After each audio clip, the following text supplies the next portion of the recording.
बिस्मिल्लाहिर्रहमानिर्रहीम। अस्सलाम वालेकुम। हकीकत टीवी साइंस एंड हेल्थ में खुश आमदीद। कतर ने फैसला किया है कि उसने पूरी दुनिया का अब सांस बंद कर देना है। कतर ने ऐलान कर दिया है कि वो गैस शट डाउन करने के लिए जा रहे हैं। और ये बात आप ज़हन में रखिएगा कि अगर कतर पूरी दुनिया की अब गैस रोकेगा तो इसमें पूरे वर्ल्ड का नुकसान होगा। पाकिस्तान ने अरबों डॉलर्स की डील की हुई है कतर से, इंडिया ने की हुई है, यूरोप ने की हुई है, रशिया पूरी दुनिया को अब देखेगा कि सारे उसके घुटनों में गिरेंगे। अब इस सूरत हाल में अब दुनिया के अंदर सिर्फ 3 मुल्क ऐसे हैं। वैसे तो कतर पूरी दुनिया में यानी टॉप 3 में आता है जो गैस सप्लाई करता है। और आप समझ रहे करीबन दुनिया की जो 25% गैस है LNG वो कतर सप्लाई करता है।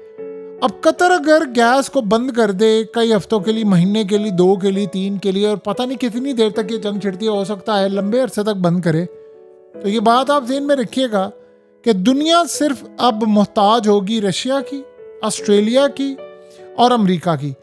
और जाहिर सी बात है गैस की कीमतें पहले तो चली जाएंगी आसमान पर और दुनिया की 30% गैस जाएगी ख़त्म। तो रशिया से तो आपको पता है पहले ही गैस लेने के लिए कोई यानी तैयार तो सारे हैं लेकिन कोई लेने नहीं दे रहा। यही यूरोप था, यही अमेरिका था और यही ऑस्ट्रेलिया और यही सारे लोग ये कह रहे हैं, इंडिया पर प्रेशर डाल रहे हैं, दुनिया पर डाल रहे हैं, पूरे वर्ल्ड पर प्रेशर डाल रहे हैं, इवन के चाइना पर प्रेशर डाल रहे हैं कि आपने रूस से किसी सूरत ना कोई तेल लेना है। यूरोप को कह रहे हैं गैस नहीं लेनी, कोई काम नहीं करना। अब आप ये सोचे डिमांड ज़्यादा है, अब सप्लाई कम है। दुनिया में 2 बड़ी ताकतें अगर बीजे हट जाती है तो गैस का क्या बनेगा? गैस की कीमतें तो आसमान पर जाएंगी। अब पूरी दुनिया में गैस की शॉर्टेज, कीमतें आसमान पर, बिजली की कीमतें, फैक्ट्री प्रोडक्शन इस वक्त पूरी दुनिया में महंगी होगी ना होने के बराबर, यानी समझ लें कि फ़ायदा उसका होगा। और महंगाई उरूज पर। यूरोप में 85% गैस की कीमत ऊपर चली गई। ये सांस बंद होने के लिए जा रहा है पूरे वर्ल्ड का।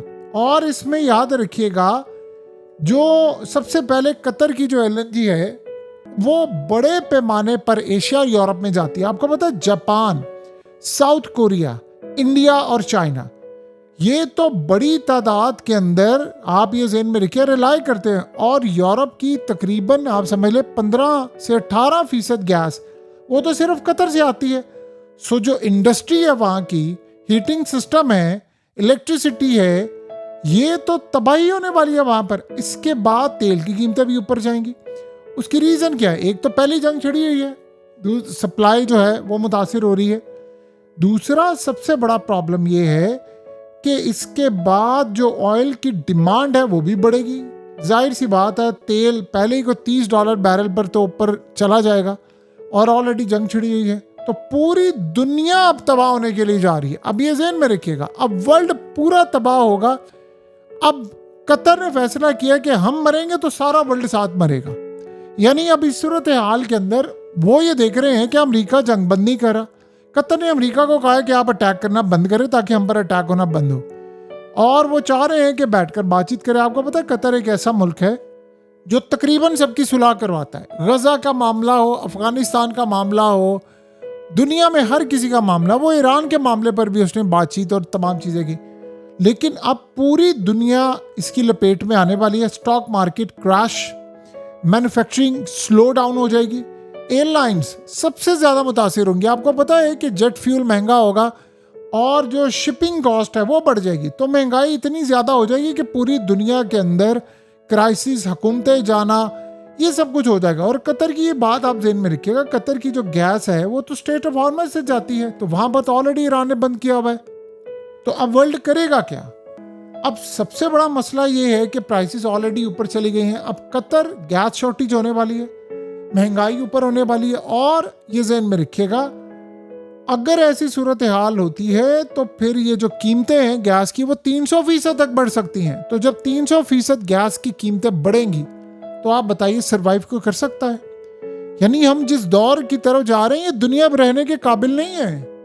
ये आप ज़हन में रख लें, ये वर्ल्ड अब रहने के काबिल नहीं। आपको पता है दुनिया में लोग बच्चे कम पैदा कर रहे हैं।